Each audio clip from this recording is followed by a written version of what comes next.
Weighted carries. There are many ways to go about this, but I'll give you a few suggestions. Let's start with the farmer's carry. In this lift, we should be able to lift the most amount of weight in any of the carries. Safely pick up the weight as if you were deadlifting, and slowly walk, trying to imagine you have perfect posture. Straight, nice and tall, big chest. Here you can alternate the load, so one side's heavier than the other, or keep them the same. If you don't have kettlebells, you can use dumbbells or plates. Moving on, we have the suitcase carry. Here I only have one kettlebell in my hand and I'm using my opposite arm as counterweight. This isn't necessary, however I want to make sure that I'm nice and straight and there's no rotation throughout my spine. Moving on, we have the goblet carry.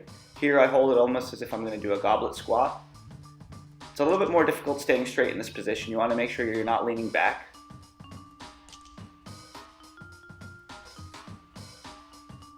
You can use a dumbbell in this one as well, or a plate.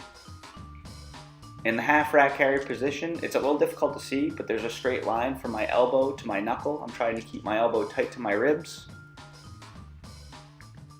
Here there's a little bit of a lateral flexion force, as well as anti-extension forces that we're trying to create. Once I feel comfortable with that, you can try the front rack carry position. So here it's almost as if you're going to go into your front rack squat.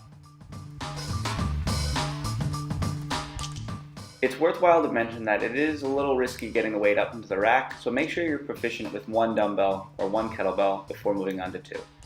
Next we have the waiter's carry with the bottoms up. This is quite a difficult lift, as I'm trying to use my grip to maintain balance with the bell while I hold it overhead. So I want a nice 90-degree angle at the elbow, and the elbow is slightly above the shoulder. The same is the case with the bottoms down waiter's carry. This is a little bit easier. However, it's important to note that I want the bell to be angled outside.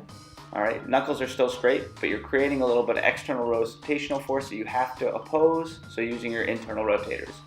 From there we have our overhead carry. There should be a straight line from the shoulder girdle all the way up to the knuckle, and I'm pressing that weight straight overhead. The elbow is completely straight here. Next, as a massage therapist, it's important for me to improve the strength of my hands. So I prefer the upside down carry. Another massage therapist had taught me this one, and it's actually pretty challenging. And there you have it, some different weighted carry variations. Stay tuned to DMPFIT on YouTube and Instagram for more fitness tips, tricks, and troubleshoots.